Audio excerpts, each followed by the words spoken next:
I went to the final walkthrough of the mansion I was buying for my son. My 7-year-old grandson blocked the door. "You can't come in. Mom said this house is for elite people, not peasants like you." My son smirked. I left without a word. That night, he texted, "Payment still due tomorrow?" I replied, "Ask the elites." Next day, eviction. I'm glad to have you here. Follow my story until the end and comment the city you're watching from, so I can see how far my story has reached. I never imagined that buying a house for my son would lead to the most humiliating moment of my 65 years on this earth. But there I was, standing on the pristine marble steps of 800 Willow Creek Drive, staring at the heavy oak door of the mansion I had just purchased for $800,000, only to be told I wasn't worthy enough to enter. The morning had started with such promise. I had dressed carefully in my navy blue dress, the one David always said brought out my eyes, and pinned my silver hair back with the pearl clip he gave me for our 25th anniversary. I wanted to look presentable for this final walkthrough, this moment when I would officially hand over the keys to my son Trent and his family. After 43 years of working, saving every penny, sacrificing every luxury, this was supposed to be my crowning achievement as a mother. The drive through the exclusive neighborhood had filled me with pride. Towering oak trees lined the streets, their branches creating a canopy over perfectly manicured lawns. Each house was more impressive than the last, with circular driveways, 3-car garages, and gardens that looked like they belonged in magazines. When I pulled up to number 800, my heart swelled with satisfaction. The white columns gleamed in the afternoon sun, and the wraparound porch looked exactly like something from a Southern Living catalog. I had imagined this moment countless times. Trent would sweep me into a grateful hug, maybe even tear up a little as he thanked me for making his family's dream come true. Nora would finally soften toward me, realizing that everything I had done was out of love. And little Damon, my 7-year-old grandson, would run to me with that bright smile, calling me the best grandma in the world. The reality was nothing like my imagination. I climbed the steps slowly, my arthritis making my knees protest with each rise. The doorbell chimed a melodic tune that echoed through what I knew was a marble-floored foyer. Through the frosted glass panels, I could see movement, shadows of the family I had sacrificed everything for. The door opened, but instead of my son's face, I found myself looking down at Damon. His sandy brown hair was perfectly styled, and he wore a crisp polo shirt that probably cost more than I spent on groceries in a week. But it wasn't his appearance that made my blood run cold. It was the way he positioned himself in the doorway, arms crossed, blocking my path with the determination of a tiny security guard. "You can't come in," he announced, his voice carrying the rehearsed confidence of a child repeating words he had been taught. "Mom said this house is for elite people, not peasants like you." The words hit me like a physical blow. Peasants. That's what my own family thought of me. I felt my face flush hot with shame and disbelief.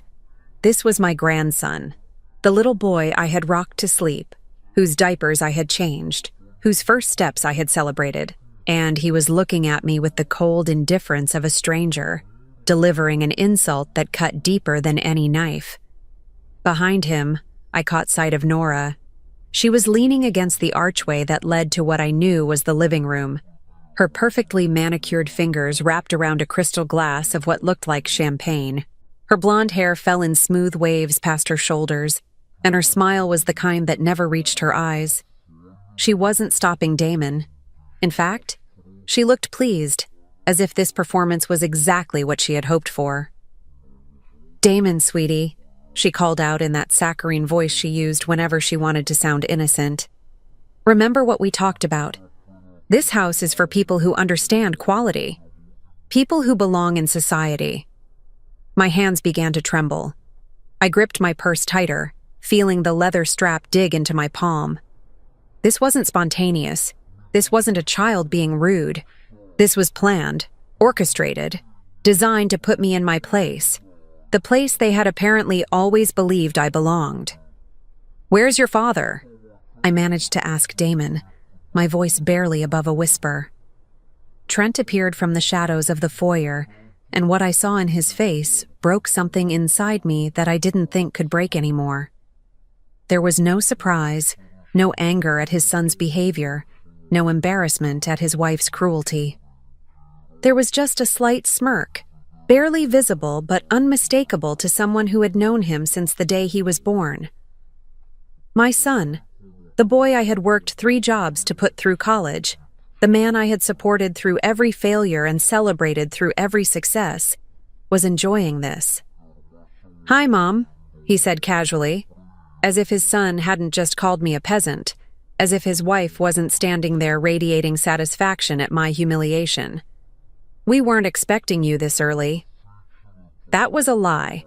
The appointment had been set for 2 o'clock, and it was exactly 2 o'clock. I had been precisely on time, as I always was, as David had taught me to be. Punctuality was a sign of respect, he used to say. But apparently, respect was not something this family believed I deserved. "The realtor said 2, I replied, hating how small my voice sounded.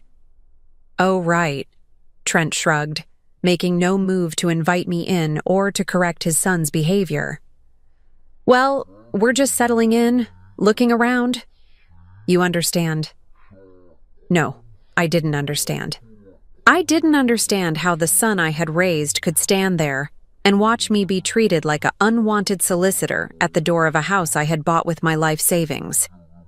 I didn't understand how Nora could look so pleased with herself while orchestrating my humiliation. And I didn't understand how Damon, sweet little Damon, had learned to speak to his grandmother with such casual cruelty. The silence stretched between us, heavy and suffocating. A gentle breeze stirred the wind chimes hanging from the porch ceiling, their melody creating an almost mocking soundtrack to my devastation. Somewhere in the distance, I could hear the sound of children playing in another yard, their laughter a stark contrast to the coldness radiating from my own family. "Well," I finally said, my voice gaining strength from somewhere deep inside me. "I suppose I should be going then." I turned away from the door, from my grandson's defiant stance, from my son's indifferent smirk, from my daughter-in-law's satisfied smile. My legs felt unsteady as I walked back down those marble steps, but I kept my spine straight and my head high. I had been dismissed from my own gift, treated like a stranger by my own blood, but I would not give them the satisfaction of seeing me crumble. As I reached my car, I heard the heavy oak door close behind me with a finality that seemed to echo through my chest. I sat in the driver's seat for a long moment, staring at the mansion I had bought for a family that saw me as nothing more than a means to an end. The pristine white columns suddenly looked cold and unwelcoming. The manicured garden seemed sterile and lifeless. For 43 years, I had believed that love meant sacrifice. I had believed that being a good mother meant giving everything I had and asking for nothing in return. I had believed that family was sacred, that blood was thicker than water, that children would always love their parents. Sitting in that driveway, with the taste of humiliation bitter in my mouth, and the echo of my grandson's words ringing in my ears, I began to understand that I had been wrong about everything. My phone buzzed in my purse, a text message from Trent. "Payment still due tomorrow?" I stared at those words for a long time, feeling something cold and final settle in my chest. Then I typed back 2 simple words. "Ask the elites." As I drove away from Willow Creek Drive, I caught one last glimpse of the mansion in my rearview mirror. It looked smaller somehow, less impressive. But then again, maybe it wasn't the house that had changed. Maybe it was me. That evening, I sat in David's old recliner, the leather worn smooth from 30 years of his presence, and let the memories wash over me like a tide I could no longer hold back. The house felt different now, smaller somehow, as if the humiliation of the afternoon had changed the very air I breathed. Every family photograph on the mantel seemed to mock me, frozen smiles from a time when I believed love was unconditional. I had always been proud of how I raised Trent. After David died 5 years ago, People in our neighborhood would tell me what a devoted mother I was, how lucky Trent was to have someone who cared so much. But sitting there in the gathering darkness, I began to see the pattern I had been blind to for so long. It started when Trent was in college. He had called me crying one night during his sophomore year, saying he couldn't afford his textbooks and might have to drop out. Without hesitation, I had dipped into the emergency fund David and I had built over decades of careful saving. $500 here, $800 there. By the time he graduated, I had spent nearly $120,000 on his education, money that was supposed to secure my own future. "You're investing in his success, Patty," David had said when I expressed my concerns. "A parent's job is never done." But David hadn't lived to see what came next. The wedding had been another test of my devotion. Nora had grand dreams and a taste for luxury that far exceeded what Trent could afford on his entry-level marketing salary. I had watched her flip through wedding magazines, circling venues that cost more than most people's houses, selecting flowers that were flown in from Ecuador, insisting on a 7-course meal for 300 guests. "Mrs. Henderson," she had said to me one afternoon, her voice honey-sweet but her eyes calculating. "Trent mentioned you might be able to help with some of the wedding expenses. Nothing major, of course, just maybe the flowers or the venue deposit." I should have seen the manipulation then. The way she never called me Mom, even though I had invited her to. The way she positioned herself as doing me a favor by allowing me to contribute to their special day. The way Trent sat silent while she negotiated my financial involvement in their life. I had written a check for $50,000, half of my retirement savings at the time. It covered the flowers, the venue, the photographer, and the honeymoon to Tuscany that Nora deemed essential for their happiness. "You're too generous, Mom," Trent had said when I handed him the check. But there was no protest in his voice, no suggestion that maybe the amount was too much. There was just acceptance, as if my money was his birthright. The pattern continued after they married. Their first apartment wasn't good enough for Nora's standards. She needed space for entertaining, she said, a kitchen worthy of the dinner parties she planned to host for Trent's career advancement. I had helped with the down payment on their first house, another $80,000 that vanished from my savings account like water through a sieve. Then came the emergencies. Trent's car breaking down, an unexpected tax bill, medical expenses when Damon was born. Each time I was the solution to their problems, the bank account they could draw from without interest or repayment schedules. $15,000 here, $20,000 there, each request accompanied by promises to pay me back when things got better. Things never got better, but the requests never stopped. I remembered the day Nora had suggested I sell David's tools. "He's not using them anymore, Mrs. Henderson," she had said with that practiced sympathy she wore like expensive perfume.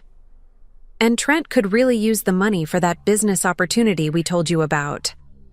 Those tools had been David's pride and joy. He had collected them over decades, each one chosen with care, maintained with love. They were all I had left of the man who had built our life together with his own hands. But Nora spoke as if keeping them was selfish, as if honoring my husband's memory was less important than funding another one of Trent's failed ventures. I had refused that time, one of the few times I had ever said no to them. Nora's mask had slipped for just a moment, and I had seen something cold and calculating underneath. But I had dismissed it, told myself I was being paranoid, that grief was making me suspicious of people who only wanted to help. Now, sitting in David's chair, I understood that I had been seeing the truth all along. I had just been too afraid to believe it. The signs had been there at every family gathering. The way Nora would correct my stories, interrupting to add details that made me sound confused or forgetful. The way she would rearrange my kitchen when they visited, explaining that she was just helping to modernize things a little. The way she would exchange glances with Trent when I spoke, as if they shared some private joke about the old woman who didn't understand the world anymore. I thought about the Christmas dinners where I had cooked for hours, only to watch Nora take photos of the food and post them on social media as if she had prepared everything herself. I thought about the birthday parties for Damon where I was treated like hired help, expected to clean up while Nora accepted compliments from her friends about what a wonderful hostess she was. I thought about the times Trent had promised to visit and then canceled at the last minute because Nora had made other plans. The holidays spent alone because they were celebrating with her family, the anniversaries of David's death that passed without a single phone call to check how I was doing. Each memory was like a piece of a puzzle I had been too naive to assemble. Together, they painted a picture of a woman who had been tolerated rather than loved, useful rather than valued, exploited rather than appreciated. My phone rang, interrupting my painful journey through the past. Nora's name appeared on the screen, and for a moment, I almost answered out of habit. But something in me had shifted during those hours of remembering. Something that had been sleeping for too long had finally awakened. I let it go to voicemail. When the notification appeared, I played the message with trembling fingers. Mrs. Henderson, it's Nora. I think there may have been some misunderstanding today. Damon is just a child. You know how children can be. They repeat things without understanding what they mean. Perhaps we could meet for lunch tomorrow and discuss the house situation? I'm sure we can work everything out like the family we are. The family we are. As if we had ever been a family. As if I had ever been anything more to her than an aging wallet, a convenient source of funding for the lifestyle she felt she deserved. I deleted the voicemail without responding. The grandfather clock in the hallway chimed 9 times, its deep tone echoing through the house David and I had bought with our own hard work, our own sacrifices. This house was filled with memories of love, of partnership, of 2 people building something together. It was nothing like the cold mansion on Willow Creek Drive, where my grandson had been taught to see me as a peasant.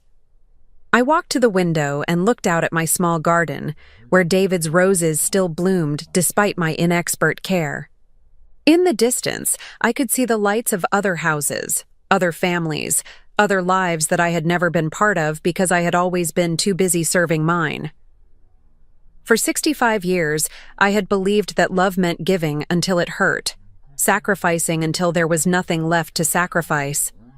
I had thought that being a good mother meant never saying no, never setting boundaries, never asking for anything in return. But love was supposed to flow both ways, wasn't it? Love was supposed to include respect, consideration, gratitude. Love wasn't supposed to feel like a transaction where only one person paid and the other person collected. As I prepared for bed that night, I made a decision that would have terrified the woman I had been that morning. I was going to stop paying. I was going to stop sacrificing. I was going to stop pretending that their indifference was love and their exploitation was family. I had given them everything, and they had made it clear that everything wasn't enough. They wanted more than my money. They wanted my dignity, my self-respect, my right to be treated like a human being who mattered. Well, they couldn't have those things, because for the first time in my adult life, I was going to choose myself. The check I had written for the house was sitting on my kitchen table, ready to be delivered to the bank in the morning. $800,000, the culmination of a lifetime of work and saving and sacrifice. I picked up the phone and dialed the number for my bank's after-hours service. "I need to place a stop payment on a check," I said, when the representative answered. As I gave them the details, I felt something I hadn't experienced in years. I felt powerful. I felt free. I felt like the woman David had fallen in love with all those years ago, the woman who had been buried under decades of people-pleasing and self-denial. Tomorrow, the family that had dismissed me as a peasant was going to learn what it meant to lose their queen. I slept better that night than I had in months. For the first time since David's death, I woke up without the weight of obligation pressing down on my chest. The morning sun streamed through my bedroom curtains, and I actually smiled as I made my coffee. It was a small thing, but it felt like a victory. The peace lasted exactly until 9:37 in the morning. My phone started ringing while I was watering David's roses in the backyard. Trent's name flashed across the screen, and I could practically feel the panic radiating through the device. I let it ring. He called back immediately, then again. By the fourth call, I was almost amused by his persistence. Finally, I answered. "Mom?" His voice was higher than usual, strained with an emotion I hadn't heard from him since he was a teenager caught in a lie. "Mom, there's been some kind of mistake with the bank. They're saying the check was canceled?" "No mistake," I replied, my voice calmer than I felt. I continued deadheading the roses, finding something therapeutic in the simple task. "What do you mean, no mistake?" The panic was fully evident now. "Mom, we're supposed to close on the house today. The sellers are expecting payment. The movers are coming this afternoon. We've already started packing."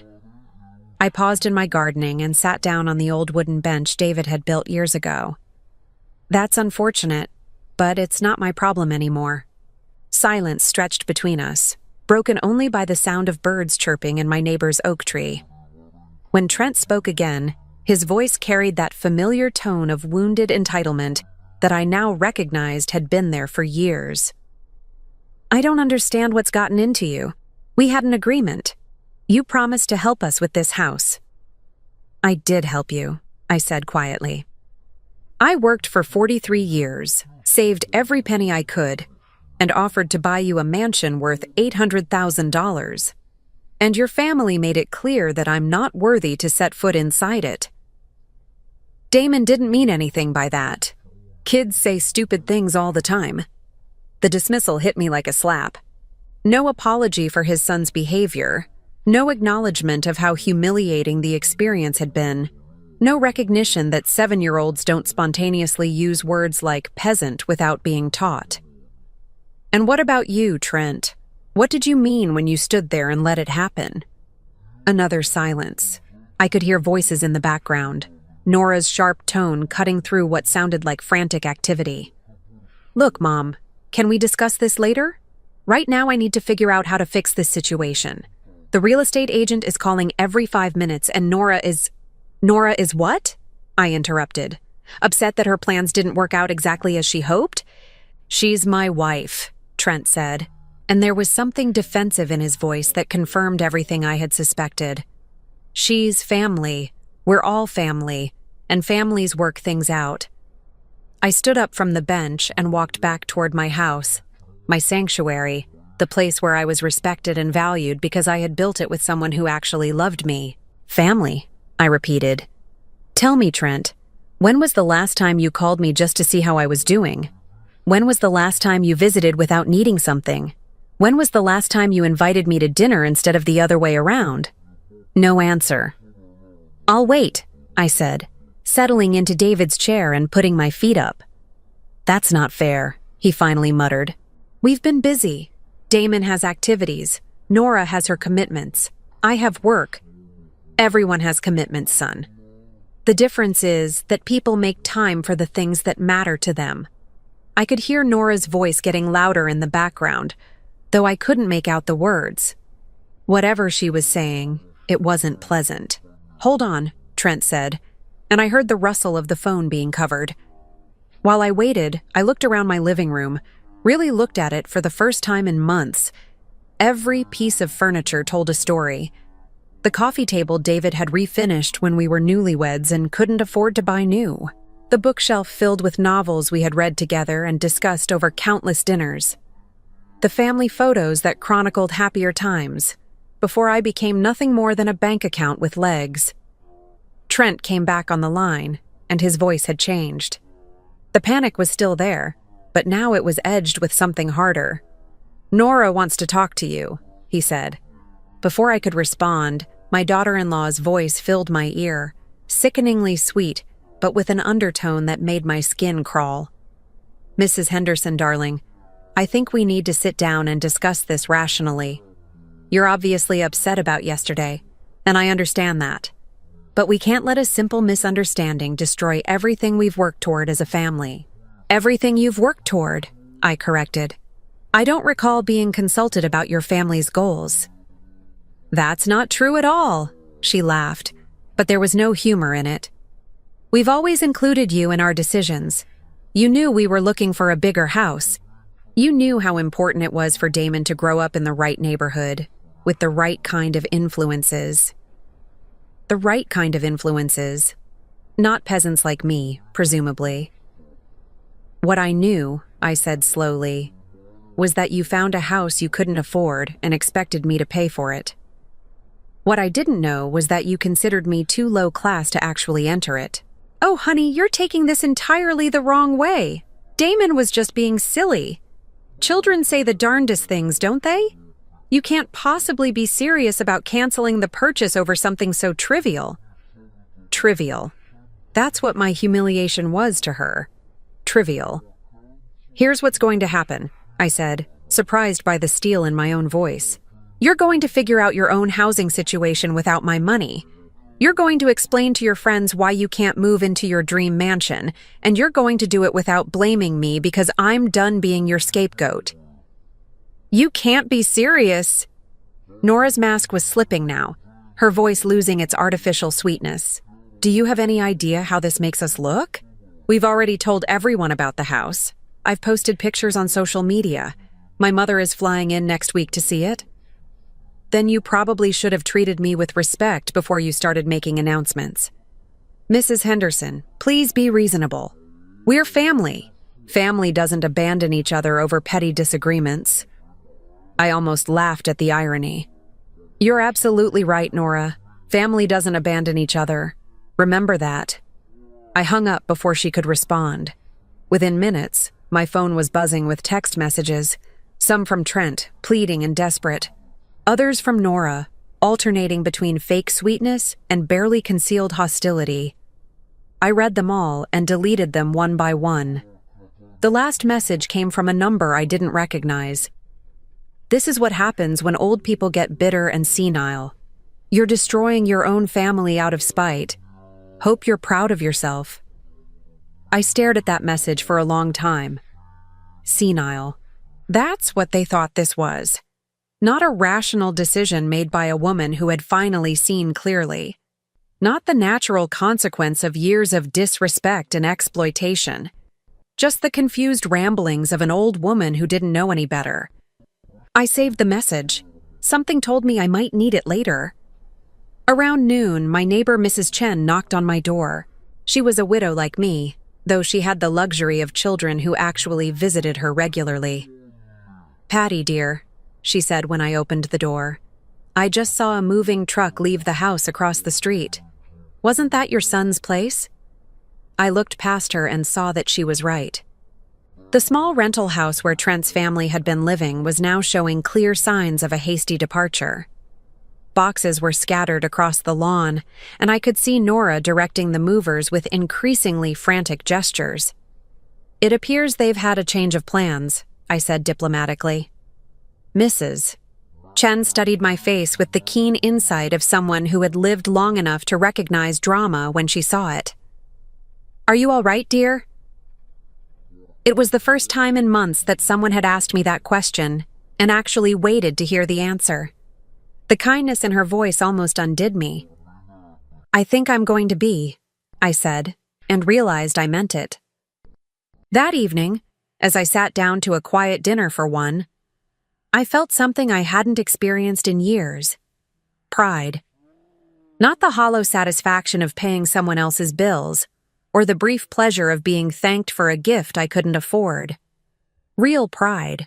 The kind that comes from standing up for yourself even when it costs you something. My phone rang one more time that day. This time it was a number I didn't recognize, but when I answered, I heard Damon's small voice on the other end. Grandma Patty? Mommy says we can't live in the big house anymore because you changed your mind. She says you don't love us anymore. My heart broke a little, listening to this confused child who had been taught to weaponize his innocence. I love you very much, Damon, I said gently, but love doesn't mean giving people everything they want, especially when they're not grateful for it. I don't understand, he said, and for the first time, he sounded like the 7-year-old he actually was instead of the little soldier his parents had trained him to be. I know you don't, sweetheart, but someday you will. The line went quiet, and I could hear Nora's voice in the background, sharp and angry. The phone disconnected abruptly. I sat in the growing darkness of my living room, surrounded by the life David and I had built together, and felt something settling into place inside me. It wasn't happiness exactly, not yet. But it was something better than happiness. It was peace with my own decisions. And for a woman who had spent most of her life trying to please everyone else, that was a revolution. 3 days after I canceled the check, my world exploded in ways I never could have imagined. I had thought the worst was over, that I had seen the full extent of my family's betrayal. I had no idea how naive I was being. It started with a phone call from my bank. "Mrs. Henderson?" The voice belonged to Janet, the customer service representative I had worked with for over 20 years. "I'm calling about some unusual activity on your accounts. Could you come in this afternoon? There are some documents I think you should see." The tone in her voice made my stomach clench. Janet had helped me through the paperwork when David died, had assisted with setting up my retirement accounts, had always been professional, but warm. Today she sounded troubled. "What kind of documents?" I asked, though part of me already dreaded the answer. "It would be better if we discussed this in person," she said carefully. "Can you be here by 3 o'clock? I spent the next 4 hours trying to distract myself with household chores, but my mind kept racing. What could be wrong with my accounts? I had been meticulous about my finances since David's death, checking balances regularly, keeping careful records. I had to be careful. My savings were all I had left. The bank felt different when I arrived that afternoon. Or maybe I was the one who was different. 3 days ago, I had walked into this building as a woman who existed primarily to solve other people's problems. Today, I felt like someone who might actually have rights worth protecting. Janet led me to a small conference room and closed the door behind us. She had a thick file folder in her hands, and her expression was grim. "Patty," she said, using my first name for the first time in 20 years. "I need to ask you some questions, and I need you to be completely honest with me." I nodded, my mouth suddenly dry. "Have you given anyone access to your accounts? Power of attorney? Joint ownership? Anything like that?" "No," I said immediately. "David and I had joint accounts when he was alive, but since his death, everything has been solely in my name." Janet opened the file and pulled out a stack of papers. "Someone has been attempting to access your accounts. We have records of multiple calls over the past 6 months. Someone claiming to be calling on your behalf, asking about balances, transfer procedures, beneficiary information." My hands began to tremble. "Who?" She slid a document across the table. It was a phone log, and I recognized the number immediately. "Trent. Your son has called 17 times in the past 6 months, Janet said quietly. "Initially, our representatives told him they couldn't discuss your accounts without your authorization. But then this arrived." She handed me another document, and my blood turned to ice. It was a forged power of attorney form, supposedly signed by me, granting Trent full access to my financial accounts. "This isn't my signature," I whispered, staring at the crude imitation of my handwriting.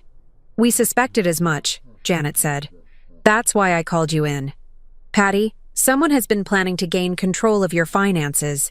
If this had been processed, they would have had the legal right to move your money wherever they wanted." The room seemed to spin around me.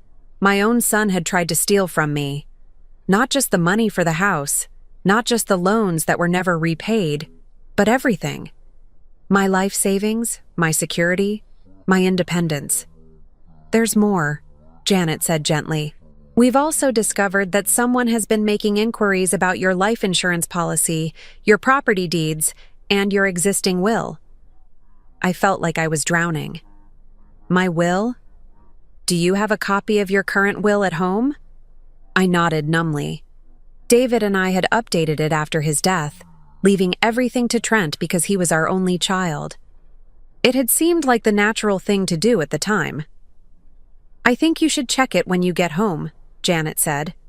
"And Patty? I think you should consider whether it still reflects your wishes." The drive home was a blur.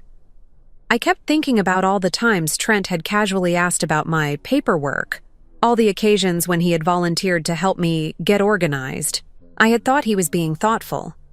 Now I realized he had been conducting reconnaissance. My will was exactly where I had left it, in the fireproof safe David had insisted we buy. But as I read through it, I saw things I had missed before.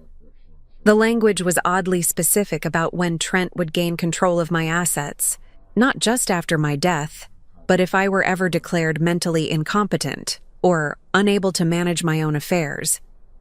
Had I been stupid enough to sign something like that? I thought back to the day after David's funeral, when Trent had arrived with a lawyer friend of his, saying they needed to update some paperwork to reflect my new status as a widow.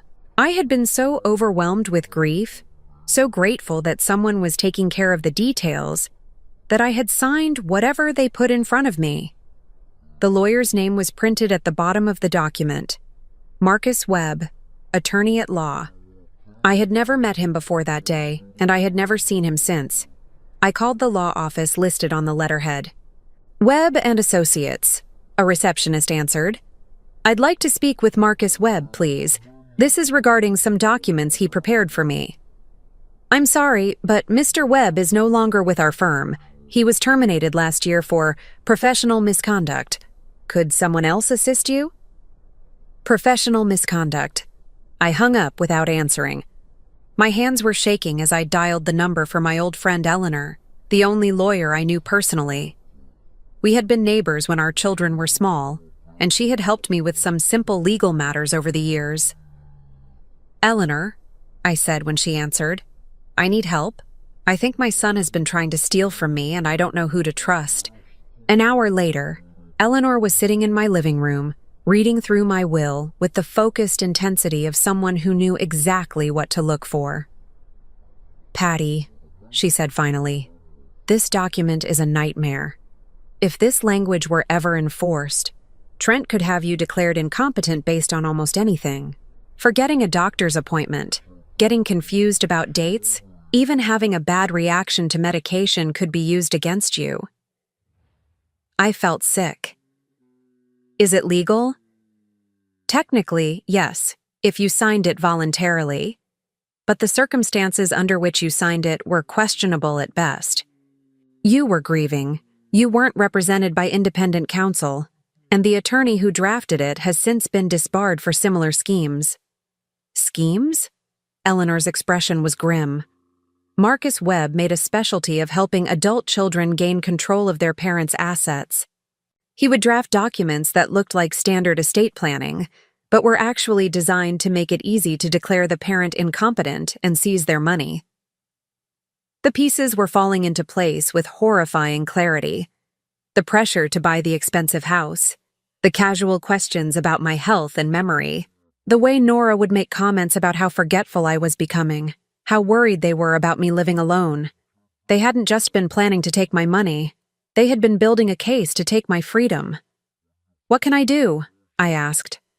Eleanor smiled, and it was the first genuinely warm expression I had seen all week.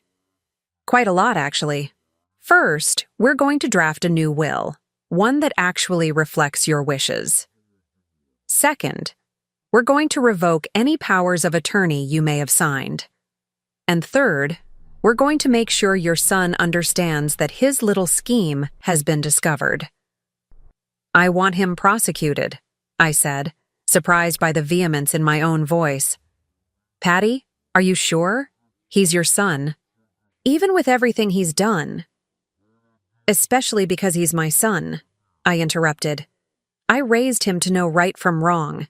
If he chooses to ignore that, he needs to face the consequences." Eleanor nodded approvingly. "Good for you. It's about time someone in your family learned that actions have consequences."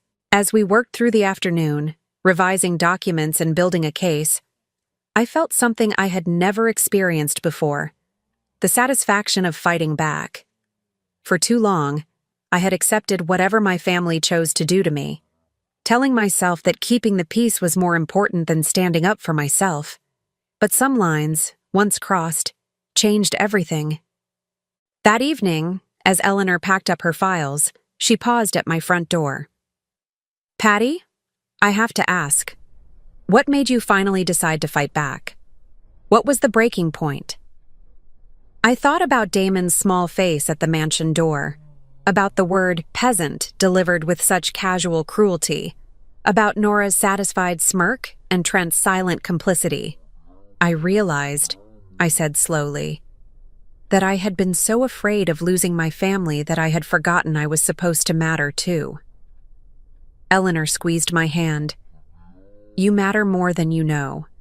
And by the time we're finished, your son is going to understand that." After she left, I sat in David's chair and allowed myself to feel the full weight of what I had discovered. My son, the baby I had nursed through fevers and celebrated through achievements, had been planning to steal my life away from me piece by piece. But I wasn't going to let that happen. For the first time in years, I was going to use the strength David had always said I possessed. Tomorrow, I would start building a new life. A life where I mattered, where I was respected, where I was more than just a means to someone else's end. And if my family couldn't accept that version of me, then they weren't really my family at all. 2 weeks after I discovered the extent of their betrayal, they came crawling back. Not with apologies, not with remorse, but with the kind of desperate manipulation that only comes when people realize their meal ticket is about to disappear forever. It started with Damon. I was in my garden, deadheading the last roses of the season, when I heard his small voice calling from the sidewalk. "Grandma Patty, please don't be mad at me." I looked up to see him standing at the edge of my property, his little face streaked with tears, wearing clothes that looked like he had slept in them. Behind him, parked across the street, I could see Nora's car with the windows rolled down. She was watching, waiting to see if her latest strategy would work. My heart clenched. Whatever my feelings toward his parents, Damon was an innocent child caught in the middle of a war he didn't understand. I set down my garden shears and walked to the fence. "I'm not mad at you, sweetheart," I said gently, kneeling down so we were at eye level. "You didn't do anything wrong. But Mommy says you hate us now. She says you took away our house because you don't love us anymore." His voice broke on the last word, and I saw exactly what Nora was doing. She was using her own child as a weapon, breaking his heart to try to break mine. "I love you very much, Damon. But love doesn't mean giving people things they haven't earned, or treating someone badly and expecting them to be happy about it." He wiped his nose with the back of his hand. "Daddy says you're being mean because you're old and sad. He says old people sometimes get confused and make bad decisions." The casual cruelty of it took my breath away. They were teaching their 7-year-old son that I was mentally deficient, setting him up to see me as someone whose words couldn't be trusted. "What do you think, Damon? Do I seem confused to you right now?" He studied my face with the serious intensity that children bring to important questions. "No, you seem like Grandma Patty." "That's because I am Grandma Patty. And Grandma Patty makes decisions for good reasons, even when other people don't like those decisions." From across the street, I heard Nora's car door slam. She was getting impatient, probably worried that her script wasn't being followed closely enough. "I have to go," Damon whispered, glancing nervously toward his mother. "But Grandma Patty? I'm sorry about what I said at the house. Mommy told me to say those words, but they made me feel bad inside." And just like that, a 7-year-old child showed more integrity than either of his parents had managed in years. "Thank you for telling me that, sweetheart. That took courage." He gave me a watery smile and ran back to the car. As they drove away, I saw Nora's face in the passenger window, and the fury there was unmistakable. Her plan hadn't worked. 3 days later, Trent showed up at my door. I hadn't seen him since the day at the mansion, and I was shocked by his appearance. He looked like he had aged 5 years in 2 weeks. His clothes were wrinkled, his hair uncombed, and there was a desperate quality to his movements that reminded me of the night terrors he used to have as a child. "Mom," he said when I opened the door, "we need to talk." "No," I replied, "we don't." I started to close the door, but he put his hand against it. Please, 5 minutes. That's all I'm asking. Against my better judgment, I let him in. He stood in my living room, the place where I had comforted him through heartbreaks and celebrated his successes, and I could see him taking inventory, probably calculating what everything was worth. You look tired, I observed. He laughed, but there was no humor in it. Yeah, well, it's been a rough couple of weeks. We've been staying in a motel since we had to move out of the rental. Nora's not handling it well. I'm sure she isn't. Mom, I know you're angry, but think about what you're doing. You're destroying your own family over a misunderstanding. I sat down in David's chair and folded my hands in my lap. Tell me about the power of attorney, Trent. The color drained from his face. What power of attorney? The one you forged, the one that would have given you control over all my money. For a moment, he just stood there, opening and closing his mouth like a fish gasping for air. Then, to my amazement, he tried to lie. I don't know what you're talking about. Someone must have made a mistake at the bank. The bank has recordings of you calling 17 times, trying to access my accounts. They have copies of documents with my forged signature, and I know about Marcus Webb. That name hit him like a physical blow. His shoulders slumped, and for the first time since he was a teenager, I saw my son look genuinely ashamed. How did you find out about Marcus? It doesn't matter how. What matters is that you tried to steal from me. Your own mother. It wasn't stealing, he said quickly, desperately. It was just planning ahead, making sure your affairs were in order. Nora was worried about you living alone, making financial decisions without anyone to help you. Stop. My voice cut through his excuses like a blade. Just stop. I know exactly what you were planning, and it had nothing to do with helping me. He was quiet for a long moment, and when he looked at me again, I saw something I had never seen before in my son's eyes. Hatred. You're going to regret this, he said quietly. You think you're so smart, so independent, but you're just a lonely old woman with no one left who cares about you. If that's true, I replied evenly, then what does that say about the son I raised? He flinched as if I had slapped him. I tried to give you everything, he continued, his voice rising. A good childhood, a college education, financial support whenever you needed it. And this is how you repay me? By humiliating me in front of my wife and child? The audacity of it was breathtaking. You tried to give me everything? Trent, I worked 3 jobs to put you through college. I gave you the down payment for your first house. I've been supporting your family for years. What exactly did you give me? I gave you purpose, he shouted. I gave you a reason to get up in the morning. Without us, what do you have? What's the point of your life without your family? And there it was, the truth that had been hiding behind all the manipulation and fake concern. In his mind, I existed solely to serve his needs. My money, my time, my life itself had no value except as it related to him. Get out, I said quietly. Mom, get out of my house, now. He stood there for a moment longer, probably calculating whether there was any argument left that might work. But something in my expression must have convinced him that this particular well had run dry. Fine, he said, walking toward the door. But don't come crying to us when you realize what you've thrown away. Don't expect us to take care of you when you're sick and alone and have no one left. I wouldn't dream of it, I replied. After he left, I locked the door and leaned against it, my heart pounding. The conversation had been brutal, but also liberating. For the first time, we had both said exactly what we meant. There were no more illusions to maintain, no more pretenses to honor. That evening, I called Eleanor and told her about Trent's visit. He's getting desperate, she said. That's actually a good sign for us. Desperate people make mistakes. What do you mean? I've been doing some research into your son's financial situation. Did you know he owes over $60,000 in credit card debt? And that he's been unemployed for the past 3 months?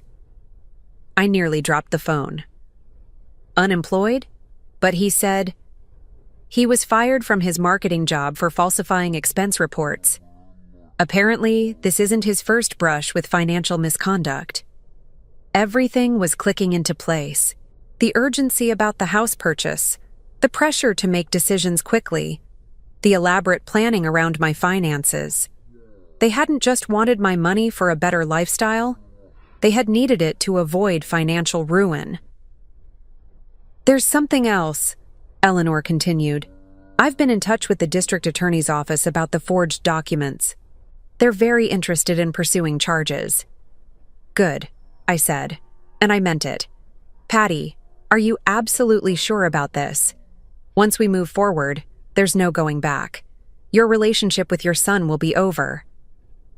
I looked around my peaceful living room, thought about the relief I had felt over the past 2 weeks, the absence of guilt and obligation and constant demands. Eleanor, I said, I think that relationship was over a long time ago. I was just too afraid to admit it. The next morning, I received one final text message from Nora. You're a bitter old woman who will die alone. I hope you're happy with your choice. I read it twice, then deleted it. She was wrong about me being bitter. For the first time in years, I felt nothing but peace. But she was right about one thing. I was happy with my choice. 6 months later, I stood on the deck of a cruise ship watching the sunset over the Mediterranean, a glass of wine in my hand, and the salt breeze in my hair. For the first time in my adult life, I was traveling not because someone else needed something, not because I was solving a crisis or fulfilling an obligation, but simply because I wanted to see the world. The transformation hadn't happened overnight. The first few weeks after cutting ties with Trent had been difficult, filled with doubt and the kind of deep loneliness that comes from dismantling a life you've spent decades building. There were moments when I almost picked up the phone, almost convinced myself that maybe I had been too harsh, too unforgiving, but then I would remember Damon's small face at the mansion door, or Trent's voice when he told me I should be grateful for the purpose his existence gave my life, and the doubt would evaporate. Eleanor had been right about desperate people making mistakes. Trent's financial situation had continued to deteriorate, and in his panic, he had tried to use one of the forged documents to access my accounts directly. The bank's security cameras had captured everything, and the district attorney's office had been very interested indeed. He was currently serving 18 months in minimum security prison for fraud and forgery. Nora had filed for divorce the moment his conviction became public, taking Damon and moving back to her mother's house in California. The last I heard, she was working at a department store makeup counter, a far cry from the elite lifestyle she had always craved. I felt sorry for Damon, caught in the wreckage of his parents' choices. But Eleanor had helped me set up a trust fund for his education, one that would be available when he turned 18, with provisions that neither of his parents could touch. It was my way of loving him without enabling them. The cruise ship was filled with people like me, widows and widowers, retirees, folks who had spent decades caring for others and were finally learning to care for themselves. I had made friends with a group of women from various backgrounds, all of us discovering that life after 70 could be an adventure rather than an ending. Patty, called Margaret, a retired teacher from Ohio who had become my closest companion on the ship. Come join us. Roberto is about to tell us about tomorrow's shore excursion in Rome.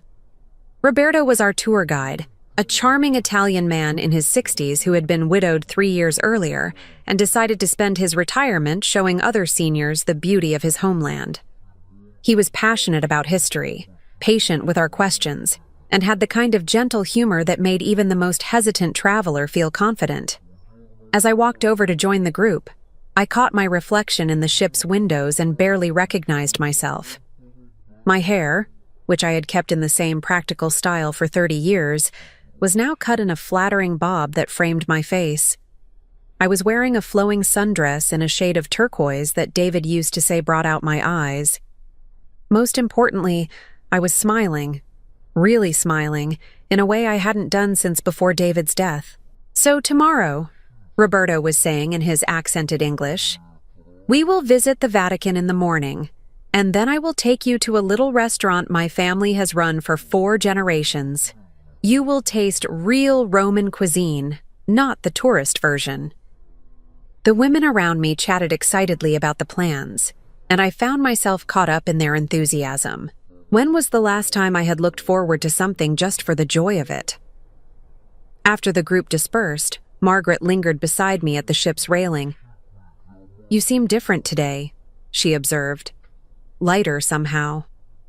I had told her some of my story during our long conversations over dinner and afternoon wine. She was a good listener, and she had shared her own tale of a daughter who had expected her to babysit grandchildren for free while working full-time as a teacher, never acknowledging the sacrifice involved.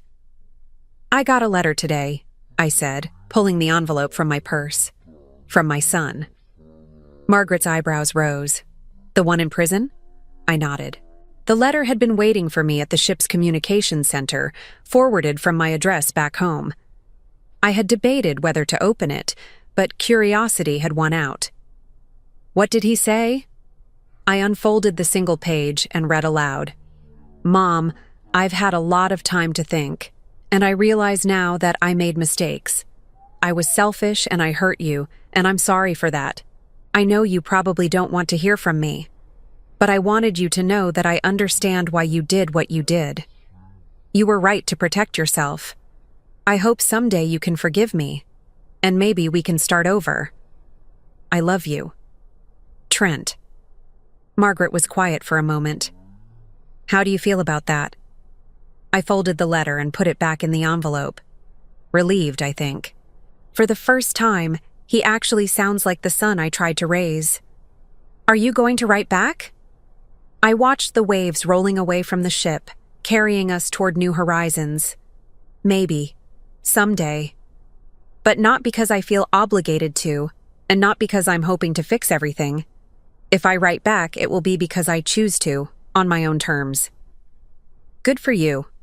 That evening, I sat in my small but comfortable cabin, working on a letter of my own. Not to Trent, but to Damon. His 9th birthday was coming up, and I wanted him to know that his grandmother was thinking of him, even if we couldn't be together. I wrote about the places I was visiting, the people I was meeting, the joy of discovering that life had many chapters still to be written. I told him about his grandfather David, and how much they would have liked each other. I included photos from my travels, hoping that someday he would understand that there was a whole world beyond the small, bitter universe his parents had created. I ended the letter with a promise that when he was older, when he was ready to make his own choices about relationships and family, I would be here if he wanted to find me. I sealed the letter and prepared to mail it to his school, where he would receive it without his mother's interference. The next morning, as our ship docked in Rome, I felt something I hadn't experienced in years. Anticipation for the unknown. I had no idea what the day would bring, no schedule to keep except my own desires, no one to please except myself. Roberto met our group at the gangway, his face bright with enthusiasm. "Ladies," he said with a bow, "are you ready for an adventure?" As we walked through the ancient streets of Rome, I thought about the woman I had been a year ago, tired, taken for granted, living for other people's approval. That woman felt like a stranger now, someone I had known once but had left behind like an old coat that no longer fit. Standing in St. Peter's Basilica, surrounded by centuries of art and faith and human achievement, I made a decision. When this cruise ended, I wasn't going back to my old life of quiet solitude and careful budgeting. I was going to keep traveling, keep meeting people, keep discovering what brought me joy. I had enough money now, with the $800,000 I hadn't spent on a house for ungrateful relatives. I had good health, a curious mind, and for the first time in my adult life, complete freedom to choose how I spent my days. Margaret found me sitting quietly in a pew, taking in the magnificent ceiling of the Sistine Chapel. "Penny for your thoughts," she whispered.